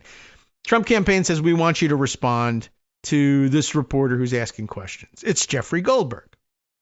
So how do they give him that information? He gets an email from a campaign aide who is named in here somewhere. And I think it's one of the names that came up before. Brian Hughes is the name of the aide. Brian Hughes reaches out to Mike Waltz to say, the campaign wants you to respond. Here's the reporter who's asking the question. Here's his contact information. And he cuts and pastes the signature, the business card signature block in Goldberg's email, cuts it and pastes it into an email to Mike Waltz, who reads it on his phone. So now that information is now on Waltz's phone, even though he says he never entered Goldberg's phone number because he doesn't know him, etc. But he's received it in email. And what ends up happening when months later, Trump has miraculously, some say, won the election, now allegedly serving as president of the United States, puts together his cabinet. Waltz is in the cabinet. Waltz is now taking care of the Houthi small group thing. Did he say PC in there somewhere? I'm not certain why that was or what that stood for. But anyway, the Houthi small group chat he's putting together on Signal, wrong idea, shouldn't have done it. Terrible idea from the start. Why? Because then dumb things like this start to happen. Here's what happened. Brian Hughes has now likewise joined the administration and is the spokesperson for the National Security something or other, council or agency. I'm not sure which. Anyway, so it doesn't matter even what the title is, but I thought I would see it more quickly. Oh yeah, there's the PC, by the way, in the Houthi PC small group. Anyway, I don't know where Hughes is currently serving, but Hughes is now serving in a role because of which Waltz thought it would make sense to include him in discussions about the Houthi mission. I was going to say he thought it would make sense to include him in the Signal discussion, in the Signal group, but it does not make sense to include him in the Signal group because it doesn't make sense to have a Signal group. That should not be happening. If it wasn't happening and they were using secure communications devices and methods, this wouldn't have happened. He goes to add Brian Hughes to the chat, and his phone realizes what he doesn't, which is that you don't have Brian Hughes's contact information, or possibly that you do have Brian Hughes's contact information, but one of the last things Brian Hughes sent you was a cut and pasted signature block with Jeffrey Goldberg's contact information in it. And the phone said, do you want to update your contact information for Brian Hughes? And he said, sure, or whatever, and clicked the yes. I mean, it's not entirely clear that he was asked that question, but basically he was asked and he responded affirmatively, and he actually made an affirmative physical response, clicked the button. Yes, I want you to take this contact information, which Brian Hughes sent me, and create a contact for that and add that person, who is Jeffrey Goldberg, to my Signal chat. And by the way, it comes up as JG. Brian Hughes. J. Brian Goldberg Hughes. Yeah. So the phone did it right and told him who he was adding and told him who the contact was, Jeffrey Goldberg. But because it had been emailed to him by Brian Hughes, something, yada, yada, there you are. That's the long story short. And it's dopey. It's stupid. It could have been avoided by 100 different things. They have whole systems built to make sure that this dumb stuff doesn't happen. His problem is he's an idiot and a narcissist, and he avoided the whole thing because he thought he was too damn smart for all of this dumb stuff and red tape anyway. Besides which, I was told that the Signal chat stuff disappears and then we could hide things from the federal records this way. So why don't we do that? So there's a million reasons why it was wrong, and there you go. So now you know how he effed that up. And I guess the latest on that is Trump has decided that this stuff is blown over and he doesn't need to fire anybody, and he thinks he's going to get away with it, and he just might, because the other fire hose of BS is distracting us from being able to press this point. And then ultimately it is up to him. If he wants to sit there with an idiot who's going to spill the beans all the time, that's his problem. And so, well, he makes it all of our problem because it's national security, but we can't force him to do otherwise. So there you go. Good update. All right, plenty of other things to share with you in the last segment. We'll take a 2-minute break. I'll catch my breath. We'll take a drink. We'll decide what other things to launch you into midweek with as we close out the program for Tuesday. Aim for Greg's return on Wednesday. Okay, there are many directions we might go in. I don't know whether it makes any sense to tell you which one will be next, because I plan to spend the next 2 minutes trying to decide which one will come up. There's some hot items, but then there's also some things that are time limited. Congress, for instance, about to go on recess. I am guessing that over in the Senate, they're getting ready to try and put their reconciliation and budget plans together, maybe before that recess. Should we visit that? Sup, fam? It's your boy Darwin, aka Darwin_Darko, aka the most reasonable man in America, aka KITM's senior black correspondent. You might remember me from such recordings as Spacemen vs. Space Cadets and We Need to Talk About Joe Biden. Today, I want to bring you good news about that thing you've been struggling with. Do you suffer from giving too much of a damn? Do you turn on the series of tubes and find yourself outraged at the particular way some news organization strung some sentences together only to realize, nope, this is not some fictional hellscape? Well, guess what? You no longer have to accept the life of giving too much of a damn. You can do something about it, because even you, yes you, can be a show contributor. Now I know what you're thinking. Hey, Mr. Most Reasonable Man in America, I'm not some professional podcast talking guy. Don't worry about it. Do you have a smartphone or some other electronic recording device? Well, that's all you need. You too can have a segment where you can read us an important article and give us your take. Read one of your own original essays, or even just give us your commentary on something you'd like to share that's important to you. Fair warning though, side effects may include general punditry, having opinions and hot takes, getting stuff off your chest, and hearing your own voice. If your recording lasts longer than 5 to 7 minutes, please consult kagrox@gmail.com. That's KAGROX@gmail.com. All right, welcome back now to the Kagro in the Morning Show here on Netroots Radio.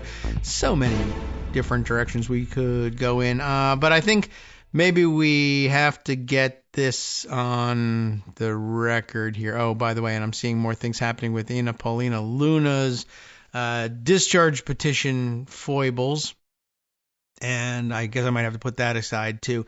But I guess somewhat less pressing than this information, which I'll share with you from the HuffPost where were we? It was last week. In fact, the beginning of last week, April 1st, when we found this out, and we really haven't had a chance to discuss this yet. Republicans plan to go nuclear. Oh dear. Remember? Those guys on passing $1 trillion tax cuts. How do you like that? We always knew that they were going to go nuclear again on something. What's interesting is that the piece is illustrated with a photo of Lindsey Graham, one of the 2 remaining members of the Gang of 14, you know, the anti-nuclear option Gang of 14. Susan Collins is the other one. I'm sure she's terribly concerned. I'm deeply troubled by this. But, it took them 25 years to get around to it. But what do you know? Lindsey Graham is going to be the architect of the use of the nuclear option for tax cuts. Okay, what's happening? Their controversial strategy hinges on a budget gimmick, making it appear as if their $5 trillion tax package won't cost anything. That's pretty amazing. And there's a lot wrapped up in this. Not only procedural issues like the nuclear option and the weird irony of Lindsey Graham leading the charge on it and, hearkening back to other battles that Democrats had briefly when they were in the majority in the House and or the Senate, where the same thing could have happened. You can do this, but it's being blocked by Republicans. But you could go nuclear on this. You remember the old battles. Ignore the parliamentarian, overrule the parliamentarian, fire the parliamentarian, go nuclear, do the thing you implement the policy change that you want. No, we can't do that, because if we do that, then Republicans will XYZ. But what you hadn't considered is, what if the Republicans do XYZ even though you did not do this thing? You forbear. How do we say that in the past tense? You forbeared? Oh my goodness.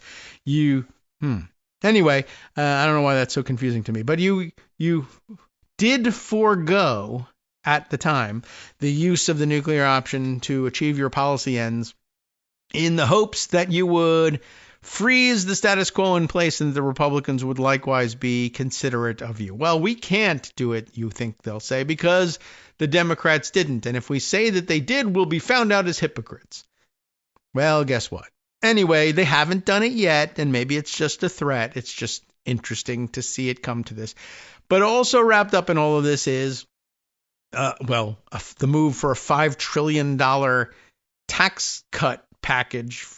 And you know where most tax cuts land. They land in the wealthiest side of the spectrum. And but of interest in all of this also is our current explosion over tariffs, which still remain stupid, by the way. And by the way, if you think they're very dumb, and that the people who are advocating for them are even dumber, you have a new ally in your corner, and his name is Elon Musk. I just thought I'd point that out. That too, a related story. But I bring that up mostly because, the gimmick will be explained here. Igor Bobik explain Bobik, or is it Bobich? We don't like the last part of that one, but I wonder how he pronounces that. Yes, I admit it. That's the way it's pronounced. But I go with Bobik so that we don't trouble people. I don't know. Anyway, we'll have to ask Igor one day.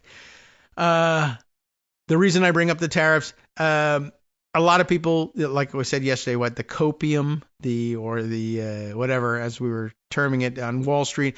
Well, it's just a negotiating tactic, and he's going to use it to bring down tariffs in other countries, and then we'll bring down our tariffs, and that's how we'll diffuse this whole thing.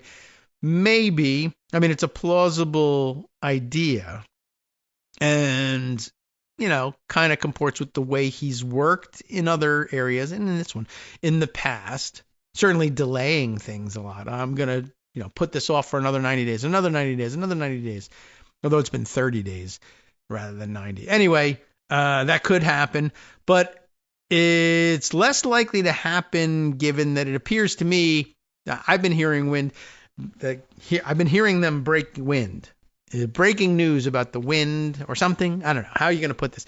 That they are Republicans preparing reconciliation bills and preparing budget resolutions have baked their guesses about revenues from these tariffs into the budget. They're using them as offsets for some of these tax cuts, which, ordinarily you'd say, well, you're going to have to be pretty sure that these revenues are coming. And I don't know how they're really going to guess at these revenues.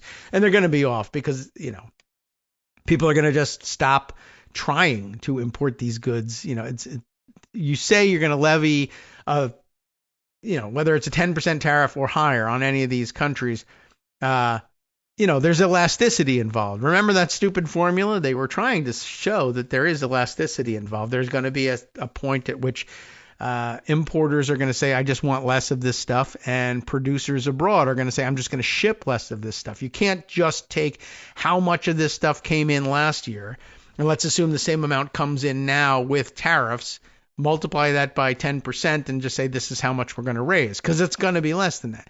They may or may not have taken that into account in doing their calculations. And they're stupid, so I think that they didn't. But even if they did, it's still just a guess. But that's the way budgets go. You got to make an estimation. But they're then saying we're going to speak for that money. We're going to turn it into pay-fors for tax cuts. And so two things about that. One, it's probably bad planning. Two, it would indicate that there's not any sort of deal in the offing where they're going to get rid of that stuff in bilateral bargains with these other countries because they need them for tax cuts. But then also, I guess, point three would also be, well, if you're just willing to chuck it all and go nuclear, then maybe you don't need pay-fors anyway. So if there does happen to be a deal, then screw it. We won't balance these things, and we'll just say, I know that the bird rule gets in the way of doing what we want to do, but we're going to nuke that and move on. So it could be that, or it could be they may just say, well, we're just going to go with this estimation anyway. Yes, we're eliminating these things as tariffs, but we've already baked it in, and so get out of our way. And that might be what they go nuclear on. Let's go see what Igor has to say about this thing and digest it from there. Congressional Republicans want to use a controversial budget gimmick. All right, this was another angle on this, where we get into the procedural gimmickry of it. Also disturbing. They want to use a controversial budget gimmick to pass their $5 trillion tax cut package, and they plan to steamroll the Senate rules to make it happen. Their risky and never-before-used strategy, so it's more than just a nuclear option here. They want this will bring you back to the days of, what did they used to call it? Dynamic scoring in the budget, where the Republicans used to say, well, some of the things that we're going to do are going to stimulate the economy so wildly. These tax cuts we're going to give away to the rich people, they're going to be turned immediately into investment in job creation. Because as you know, rich people, when they get a lot of money, love to give it away to poor people for doing menial tasks, right? It's exactly what they want to do. No, it's the opposite of what they want to do. But that's the trickle-down theory, and that in itself is going to create so much new tax revenue because of all the little bits and pieces that the poor people are going to get for doing the factory work. We're going to tax the hell out of that, and that'll raise our revenues. So dynamic scoring, giving away money equals more money being given to us. Well, it's back, but in slightly different form, which I guess brings us to it being never before used as a strategy. Anyway, their risky and never before used strategy hinges on how to account for the bill's impact on the deficit. Republicans want to use what they're now calling a current policy baseline, which assumes that the 2017 tax cuts will be extended permanently, even though they are due to expire this year. You remember those? Last time around, they gave tax cuts. They were, as I say, due to expire this year. So, we'll see how he explains this thing. We'll see whether it requires any clarification. Okay. So under this method, the current policy baseline method that they're calling it, which has been roundly panned by bipartisan budget experts, Republicans could claim that a huge part of the tax cuts would be cost-free. Well, sure, why not? We'll explain how. In reality, however, they would blow a massive hole in the deficit. I mean, I think long story short here is, well, we currently already have these tax cuts in place. They've been in place since 2017. They're set to expire, but on a current policy basis, we're not collecting those taxes right now. So if we continue to not collect them, one school of thought, the realistic one, says, well, that will continue to blast a big hole in the budget. More revenues we're not collecting. Yes, but if we add $1 trillion more in tax cuts, how much are we cutting taxes? Well, one school says, well, there's the trillion you're adding now, but there's also the $4 trillion that you added in 2017 that was going to expire, but you're going to extend. So if you extend $4 trillion worth of tax cuts and add another $1 trillion worth of tax cuts on top of it, that is a $5 trillion tax cut, a $5 trillion hole. Republicans say, no. Our current budget doesn't have that $4 trillion in it because we declined to collect it starting in 2017. If we continue to not collect it, that's just our current baseline. We're only adding $1 trillion more of cuts on top of that. This should be scored as a $1 trillion cut from the revenue side of our budget, not a $5 trillion cut. But we were supposed to start collecting that $4 trillion again. Yeah, but don't. Yeah, but we were supposed to. So you're re-upping the $4 trillion. No. We're not. Now, that's a fundamental disagreement about reality. All right, well, I'll tell you what. We're going to nuke reality. That's basically what's happening here. Initially, to go back to Igor's narrative, Republicans were expected to seek a green light on using current policy from the Senate parliamentarian, right? It's a dumb theory, but they were going to ask this parliamentarian, what do you think about our doing this? But I guess they got word that the parliamentarian was going to say, no, that's stupid. So they were going to ask the Senate parliamentarian to bless it. The parliamentarian advises the chamber, of course, on its rules and parliamentary procedure, but a meeting between the parliamentarian and Democratic and Republican budget staffers was canceled last Tuesday, a sign that Senate Republicans are planning to go their own way. Maybe. Unless they just, wanted to have lunch somewhere else. Republican leaders argued in a closed-door lunch on Tuesday, that's a week ago, that Senate Budget Committee Chairman Lindsey Graham has sufficient authority under the Congressional Budget Act to score their reconciliation bill using current policy himself without needing a ruling from the parliamentarian. By law, it's the chairman's call, Senator Cynthia Lummis told HuffPost. But remember, she thinks Bitcoin is real money. So anyway, but Democrats said that ignoring the Senate parliamentarian on the matter and pressing forward with a current policy baseline would be tantamount to going nuclear and breaking the Senate rules, further weakening the institution.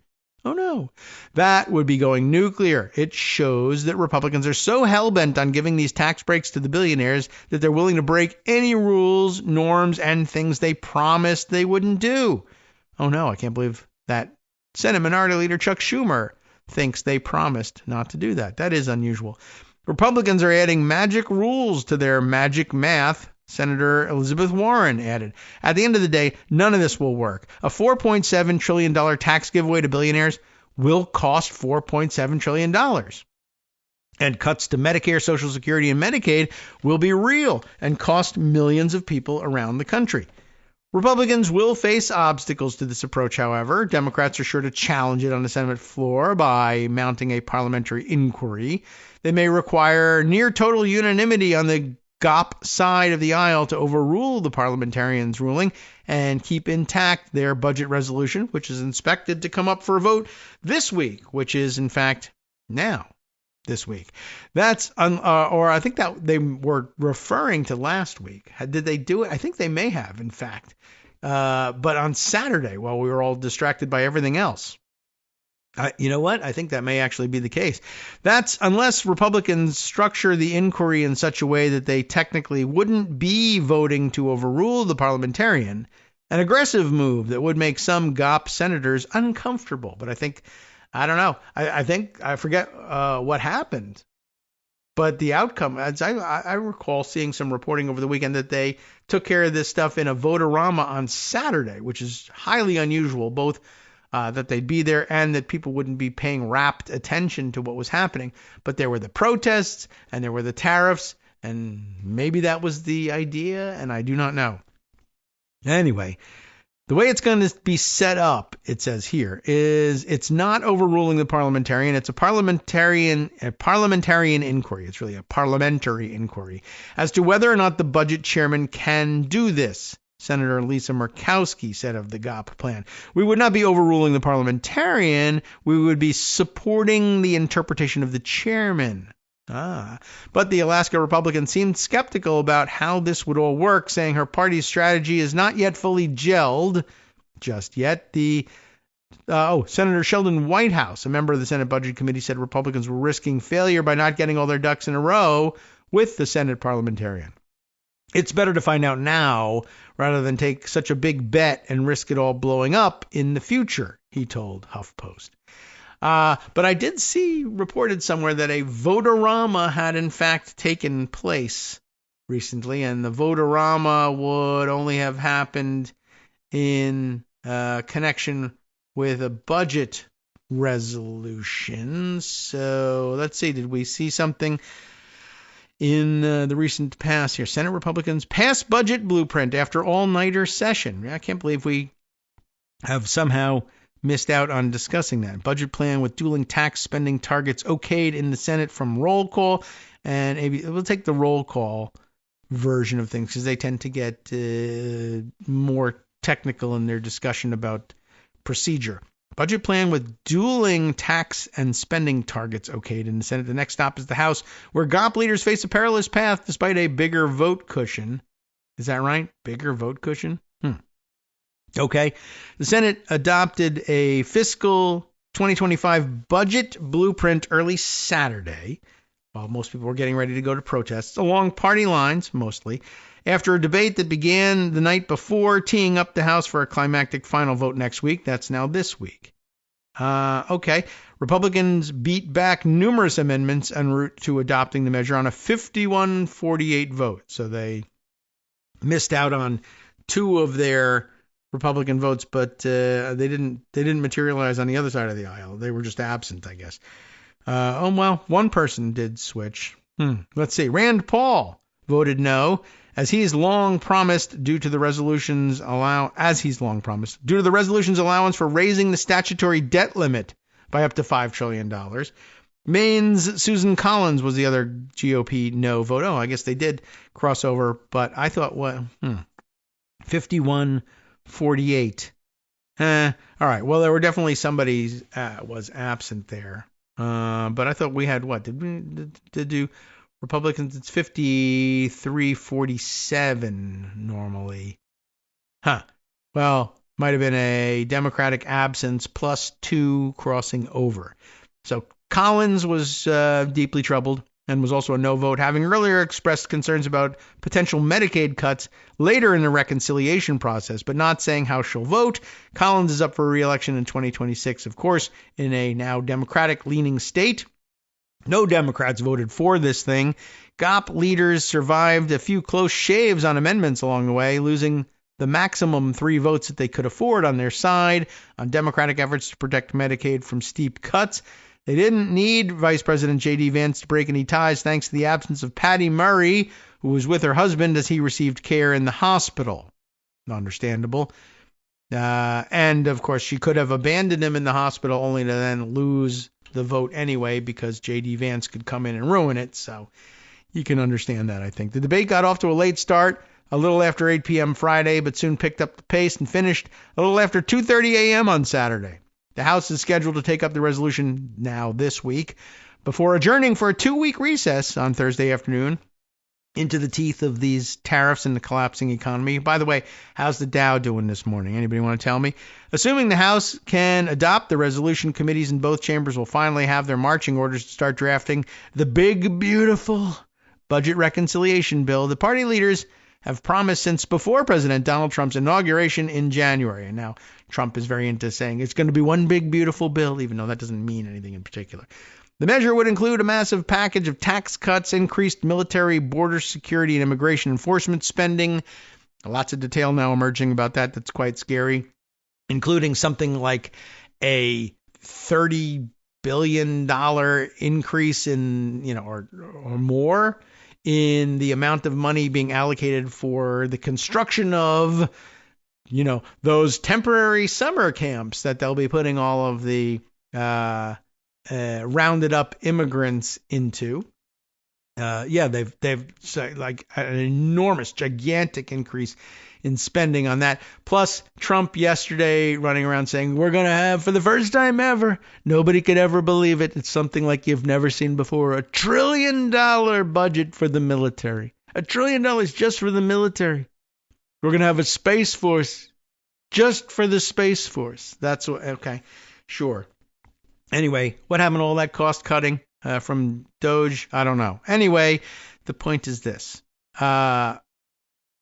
The measure would include all of these increases, tax cuts, but increased military, border security, and immigration enforcement spending, domestic energy incentives, and the aforementioned debt limit boost also involved. If the bill adheres to the budget's instructions and doesn't violate Senate rules governing what can be included, it will skirt a filibuster and allow passage on a simple majority. We all know that's what reconciliation is about. There's reporting on the House and Senate differences, which are coming up. You want to know a little bit about that? I guess we got to mention it if the House is going to be dealing with it, and we skipped it from the weekend from the Senate side. It's no sure thing at this point that the House GOP will be able to adopt the Senate's revisions, which would allow for smaller spending cuts and larger tax cuts, paired with a bigger debt limit increase than the House's budget framework. Already a key Republican has come out against the changes. Can you guess who it might be? Chip Roy. If the Senate's Jekyll and Hyde budget is put on the House floor, I'll vote no, said Chip Roy, influential member of the hardline House Freedom Caucus. Failure is not an option. I'm not certain how that fits into here, but he loves saying that. And the Senate's budget is a path to failure. Oh, I see. Okay, he made sense of it. The resolution's instructions to committees, of course, would allow the Senate to draft a tax package that could add over $5 trillion to deficits in the first decade. In a new twist on reconciliation, Senate Republicans are attempting to set the revenue baseline to zero for current policy, baking in $3.7 trillion in tax cuts enacted in 2017 during Trump's first term. That would allow them to make those provisions permanent without the traditional need for offsets for the initial 10 years. The remaining $1.5 trillion would consist of new policies that the president has talked about since his campaign, not that that makes any difference, including exempting tips from income tax. But House Republicans have had different ideas about how to structure the tax package, setting a ceiling of $4.5 trillion over a decade using traditional scoring rules. Ooh, it'll be a fight. That means if the House approach wins out, Republicans would have to let some of the tax cut extensions expire or consider unpalatable offsets. In other key differences between the chamber's reconciliation instructions, senators have set themselves a bare-bones floor on spending cuts, requiring just $5 billion in order to maintain compliance with the Senate's Byrd rules that determines whether a provision can be more easily stricken from the bill. The House, meanwhile, has to find at least $1.5 trillion in cuts, or $2 trillion to maintain the full $4.5 trillion tax allowance. And the House's cap on a debt limit increases $4 trillion. That's $1 trillion less than the Senate's. Ultimately, what matters for maintaining the bill's filibuster-proof privileges is compliance with the Senate's reconciliation instructions. That's exacerbated fears among House Republicans that the Senate will pass a larger tax cut package and substantially smaller tax spending cuts while raising the nation's borrowing cap even higher and force the House to swallow it. Oh, well. In a tough statement released Saturday morning, House Budget Chairman Jody C. Arrington, you know Jody, don't you? No? All right. Panned the Senate blueprint as unserious and disappointing. Oh, well. Too bad. Then let's see. They begin discussing the vote margin. We might as well put that out there as well, since it may happen sooner rather than later. Trump's stated complete and total support for the reworked budget plan should help with House Republicans, as will a boosted Gops margin after the party won 2 Florida special elections, and Elise Stefanik backed out, unwillingly, of her nomination to be UN ambassador. That's the padded vote margin. Okay, right. Yeah, Speaker Johnson can still only afford to lose 3 votes on his side, however, assuming all are present and voting. And he may need to navigate a tricky path through the House Rules Committee and the rule for floor debate with no clear answers yet on how to deal with Florida's Anna Paulina Luna and her push to allow for proxy voting for members on parental leave. And once House and Senate Republicans finally get down to business on reconciliation, there's no guarantee of a speedy wrap-up by Memorial Day, as Johnson has said he wants. Senator Mike Rounds of South Dakota said things won't get any easier after the budget resolution is adopted. It's a miserable process, and none of us look forward to it. It seems right. That could become an issue in the debt ceiling debate, while the Congressional Budget Office sees August or September as the most likely deadline. The agency has also said Treasury borrowing capacity could be exhausted as soon as late May. The Senate's reconciliation instructions built in a failsafe, allowing them to spin off a separate debt limit increase sooner if needed. Well, that's just wise. During the Senate's vote-a-rama, Democrats highlighted issues where they see Republicans as most vulnerable politically: tariffs, the Medicaid cuts, Elon Musk and everything that he's doing. Yes. Okay. So those all will become issues. I'm going to close out this reading now. It does get rather weedy, but we need to start paying attention to the fact that they're going to start doing this and telling us about some of the closer scrapes in the Senate vote-a-rama would be, I think, somewhat revealing. But I'll assign you that reading. and we'll catch up. But I just needed to, I know, it was one of the more boring things that you could spend the time on, but it's necessary, especially if the House is actually going to do that in the next couple of days. I don't see that on their calendar for today, so that'll be happening tomorrow, but that'll be awfully difficult to work into the discussion with Greg, except perhaps he might be interested in some of the procedure. That leaves us with, no time left except to point out for you that the tariff battle I mentioned to you has been joined by your new unlikely ally in all this, Elon Musk. Elon Musk, of course, has some manufacturing concerns out there, as it turns out, and probably imports a lot of components from overseas that will raise his prices if these tariffs, in fact, go into effect. So he's apparently been making a play to dissuade Trump from actually implementing these things, looking for a delay. And some reporting that I didn't get a chance to share that's out there that perhaps we'll put into the roundup. I'll give it to Scott and see if he wants to work it in there. But he's been working behind the scenes trying to make this thing not happen. And it's an interesting dynamic because, of course, he invested so many millions of dollars in Trump's election and feels that he bought him and that he owns the presidency. And he was given free reign. And I mean, Trump will probably say, I gave you like 3 months to just be co-president and you didn't enjoy that enough. That's not enough for you. Anyway, you're supposed to be on your way out the door as a special government employee. Ahem. Maybe you're 130 days, 120. I forget what the number is now. Maybe that's up sooner than you think. And you should pack up your video game rig and get the hell out of here and never plan on moving into the U.S. Institute of Peace building that you were thinking of. And your influence is over because he lost so far on the tariffs. But he still has this option, going on Twitter, on X, and saying Peter Navarro, who is a big fan and supporter of the tariffs, is an idiot and a moron and is lying about it. It's quite a thing to see, and it was quite a thing to see him find out that there are limits to his influence with Donald Trump. Should be interesting to see how that develops in the days to come and how the House reacts to the Senate budget framework as well, and how the fact that that's going to sneak through From mostly unnoticed. Radio.com. You have been listening to Kagro in the morning with David Waldman. Once again, I guess that's the benefit of the fire hose approach to everything. Now time, though, to hand things over to Justice Putnam for the West Coast Cookbook and Speakeasy. He'll be, I'm sure, concentrating on other aspects of the fire hose, including revisiting, yes, the thing we spoke to originally at the top of the hour, the Supreme Court's shocking move on deporting anyone the Trump administration has captured world attention. Gotcha.